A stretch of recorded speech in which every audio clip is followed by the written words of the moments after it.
Bismillahirrahmanirrahim. Assalamualaikum warahmatullahi wabarakatuh. Alhamdulillahirrabbilalamin. Anak-anak, kita bisa memulai kembali pembelajaran akidah akhlaknya. Kita sudah memasuki pada pembelajaran ketiga. Nah, pada pembelajaran ketiga ini yang akan kita bahas yaitu tentang mengimani takdir Allah. Nah, apa saja yang akan kita bahas mengenai mengimani takdir Allah? Yang pertama yang akan kita bahas pengertian iman kepada qada dan qadar. Yang kedua, ketentuan baik dan buruk Allah Subhanahu wa taala. Yang ketiga, hikmah beriman kepada qada dan qadar. Nah, inilah tiga pembahasan dari judul mengimani takdir Allah. Nah, kita bahas pembahasan pertama pengertian iman kepada qada dan qadar. Di sini ada dua kata, ada kata qada, ada kata qadar. Qada dan qadar ini disebut takdir. Apa itu qada? Nah, secara bahasa atau terminologi, qada itu berarti pemutusan, hukuman, perintah, pemberitaan. Itu secara bahasa. Nah, sedangkan secara istilah atau terminologi, pengetahuan yang lampau yang telah ditetapkan oleh Allah pada zaman azali. Apa itu Pak zaman azali? Zaman azali itu zaman sebelum Allah menciptakan alam semesta ini. Nah, jadi semuanya sudah ditentukan, sudah ditetapkan oleh Allah Subhanahu wa taala mengenai bagaimana manusia yang akan terjadi. Nah, sementara pengertian qadar secara bahasa artinya penentuan. Nah, sedangkan secara istilah terjadinya suatu ciptaan yang sesuai dengan penetapan. Nah, itu artinya qadar. Nah, qada dan qadar ini disebut dengan takdir. Sebagaimana dalam Al-Quran surat Al-Furqan ayat 2. Bagaimana bunyinya nih? Wa khalaqa kulla syai'in faqaddarahu taqdiran. Yang artinya, dan dia menciptakan segala sesuatu lalu menetapkan ukuran-ukurannya dengan tepat. Jadi qada dan qadar ini disebut dengan takdir. Nah, orang yang mengimani takdir atau qada dan qadar Allah, dia tidak akan putus asa ketika tertimpa suatu bencana. Juga tidak akan sombong ketika memperoleh kesuksesan. Kenapa? Karena semua yang dia dapatkan itu adalah adanya ketentuan dan ketetapan dari Allah. Ya, jadi ketika dia sukses, ketika dia berhasil, ketika dia menjadi orang kaya, ketika dia menjadi orang yang dihormati oleh orang lain, nah dia tidak akan sombong. Kenapa? Karena semuanya sudah menjadi ketetapan dari Allah. Nah, sedangkan ketika dia ditimpa musibah, ketika dia ditimpa suatu bencana, dia tidak akan putus asa. Karena apa? Karena semuanya itu adalah sesuatu yang sudah ditetapkan oleh Allah juga. Nah, tinggal manusia berusaha dan berdoa. Nah, jadi dia tidak akan putus asa, dia tidak akan menyalahkan Allah ketika memperoleh suatu bencana atau suatu musibah. Ya, karena tadi semuanya sudah ditentukan atas kehendak Allah. Dan ingat, sesuatu yang terjadi pada manusia itu, maka Allah sudah tahu ukurannya. Allah sudah tahu kemampuannya. Allah tidak akan membebani suatu kaum kalau kaum tersebut tidak sanggup atau tidak bisa menyelesaikannya. Pasti setiap ada masalah yang Allah berikan, pasti di sana berarti manusia tersebut akan sanggup untuk mengatasinya. Jadi tidak akan putus asa sebab akan ada jalan dari setiap kesulitan yang dia hadapi. Kemudian tidak akan sombong ketika dia memperoleh kesuksesan. Karena apa? Karena semuanya sudah menjadi ketetapan ketentuan dari Allah. Nah, kemudian yang kedua, ketentuan baik dan buruk Allah Subhanahu wa taala.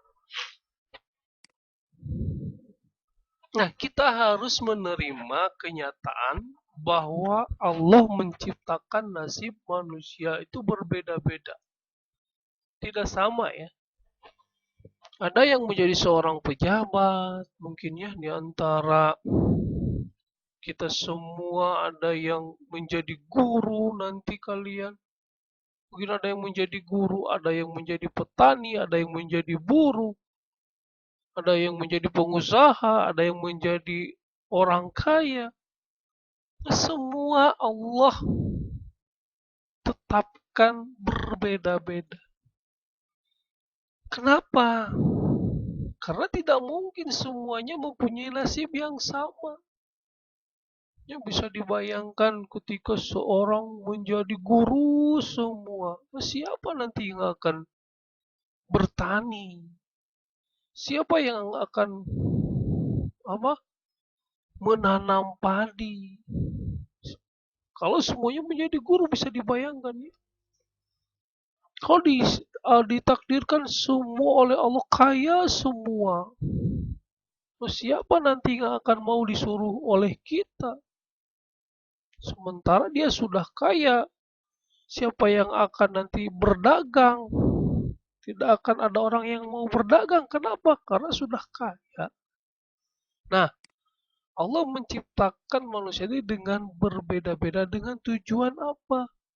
Supaya tadi satu sama lain saling melengkapi. Ya.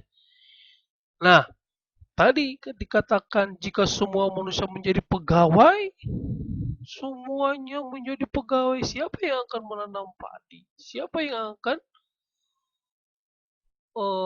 menanam tanaman-tanaman sayuran-sayuran yang lain? Nah, yang harus kita lakukan adalah bertawakal kepada Allah. Artinya kita harus berusaha dan berdoa meraih prestasi yang terbaik. Sedangkan hasilnya kita serahkan kepada Allah. Ya, yang kita bisa lakukan adalah berusaha dan berdoa supaya kita meraih prestasi yang terbaik. Nah, sementara hasilnya ya serahkan kepada Allah. Nah, beriman kepada qadar dan qadar ini mempunyai pengaruh yang besar pada kehidupan seseorang mukmin. Ya, jadi ketika seorang mukmin beriman kepada qadar dan qadar, ini pengaruhnya akan sangat besar. Apa saja? Yang pertama nih, dia memiliki keberanian.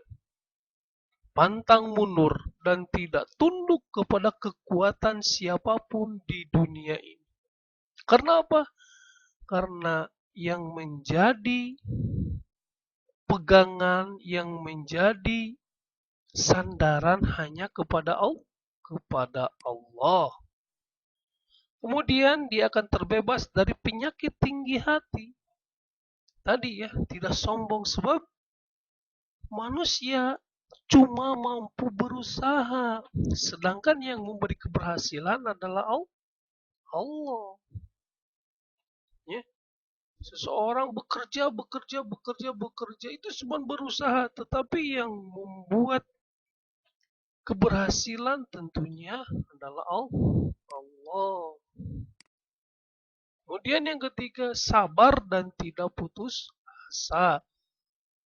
Manakala dari hasil usahanya mengalami kegagalan, dari hasil usahanya mengalami kerugian, dia tidak akan putus asa. Ya, sebab tadi semuanya sudah ditentukan oleh Allah. Tinggal kita terus berusaha dan berdoa. Kemudian yang keempat, tenang dalam mengerengi kehidupan. Sebab segala sesuatu berjalan sesuai dengan takdir Allah. Yang kelima, semangat dalam beramal, bekerja, dan bertawakal kepada Allah. Inilah salah satu pengaruh yang akan menjadi kekuatan ketika seorang mukmin percaya kepada qada dan qadar dari Allah. Kemudian yang ketiga, yang terakhir, hikmah beriman kepada qada dan qadar. Apa hikmahnya kita beriman kepada qada dan qadar ini? Ya, yang pertama, kita akan terhindar dari segala bentuk kesyirikan. Artinya kita tidak akan berbuat syirik. Apa itu syirik? Syirik itu menduakan Allah. Kenapa? Karena semuanya sudah ada dalam ketetapan dari Allah. Ya, ketika seorang yang miskin pengen kaya, dia tidak akan meminta-minta kepada apa? Kepada kuburan, kepada pohon, tidak akan. Karena apa? Karena itu perbuatan syirik. Dia hanya akan meminta hanya kepada Allah. Kenapa? Karena Allah yang mampu menjadikan seseorang berhasil atau tidaknya. Kemudian yang kedua, mampu beristiqomah dalam kehidupan sehari-hari. Yang ketiga, senantiasa bersikap waspada dan hati-hati. Yang keempat, sabar dalam menghadapi segala permasalahan yang dihadapi. Yang kelima, terhindar dari sifat putus asa. Yang keenam, tenang dalam mengarungi kehidupan. Segala sesuatu berjalan sesuai dengan takdir Allah. Dan yang terakhir, semangat dalam beramal, bekerja, dan bertawakal kepada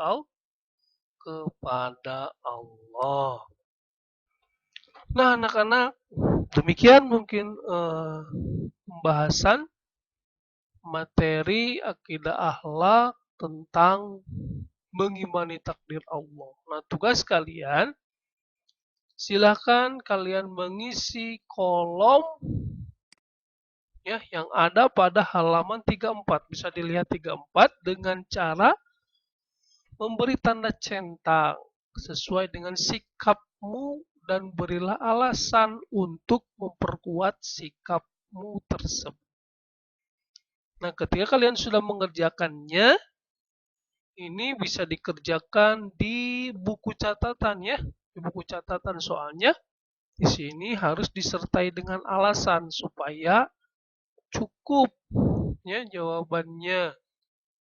Nah, kalau sudah hasilnya bisa diupload ke e-learning pada KI 4 atau kirim via WA. Sekian dan terima kasih. Mudah-mudahan bermanfaat. Wabillahi taufiq wal hidayah. Wassalamualaikum warahmatullahi wabarakatuh.